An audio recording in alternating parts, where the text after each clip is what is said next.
am a victim. And I am a victim of sexual assault.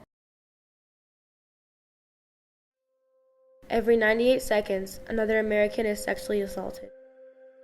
1 out of every 6 American women has been the victim of an attempted or completed rape. 14.8% completed, 2.8% attempted. My ex-boyfriend. My dad. My ex-boyfriend. 93% of juvenile victims knew the perpetrator. 59% were acquaintances. 34% were family members. 7% were strangers to the victim. He would always mentally abuse me and physically abuse me, but I had separation anxiety and I was always very scared of using him. So by him saying that I don't love him if I don't let him touch me or anything like that, that always really got to me because I just couldn't say no to that.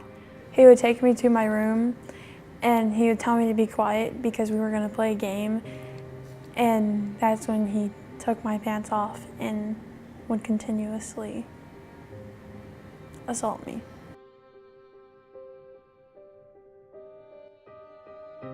%48 were sleeping or performing another activity at home. 29% were traveling to and from work or school, or traveling to shop or run errands. 12% were working. 7% were attending school, and 5% were doing an unknown or other activity. 310 out of every 1,000 sexual assaults are reported to the police. That means about 2 out of 3 go unreported. I didn't report it right away. It was 4 months later, and he did something and it really hurt my feelings. So then I told my mom. My mom came straight home from work and she took me up to the hospital, and they couldn't do anything because obviously it was 4 months later. There's no proof of it. So they just wrote a whole report and nothing happened. No, I never told anybody fully because I feel like it's my fault and that I should be a strong person and handle it on my own. So why do you think it's your fault? I just always felt like I deserved it in a way, and I feel like I was completely brainwashed from everything that he told me. I didn't exactly report it, but I tried telling my mom, but she never believed me, which is really hard on me because my own mother didn't believe me. 20% feared retaliation. 13% believed the police would not do anything to help. 13% believed it was a personal matter. 8% reported to a different official. 8% believed it was not important enough to report. 7% did not want to get the perpetrator in trouble.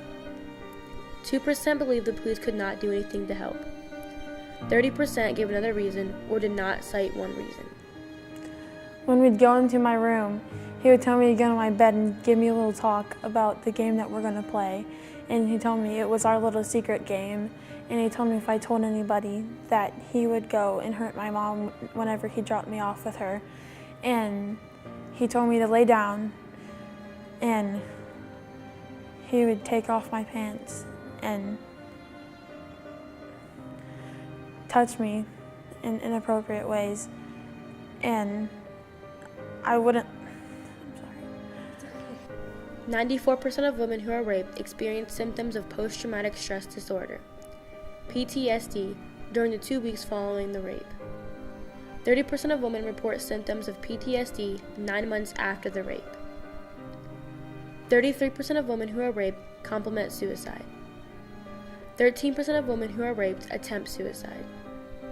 Approximately 70% of rape or sexual assault victims experience moderate to severe distress.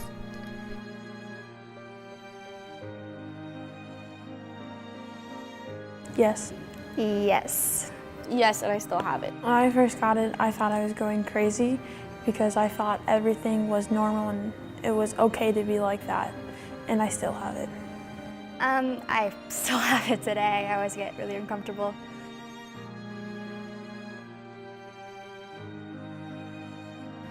Yes, because what I went through, I remember every day and sometimes every night, and it's nothing that anybody should ever go through.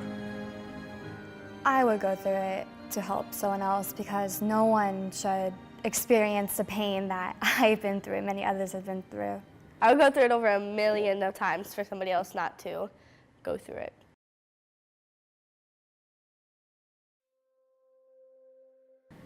He would always get very aggressive if I would try to say no. He would like throw me against walls. I've been like tripped over a table. At one point, he pulled a knife out. So he would just get very aggressive if I didn't do what he wanted. He would make me touch him and call him names. If I wouldn't let him touch me, then I didn't love him, which was really hard for me to hear. And then things progressed, and he would make me touch him. And things kept progressing and progressing, and he finally got his way with me. He cut me on my hip, put like lots of force, and like hit me for me to like be quiet. Because my sister was in like the next room, so.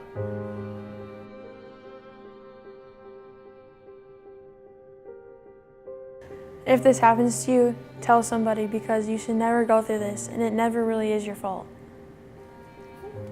Don't let a guy convince you to do things that he wants. It's never worth it in the end.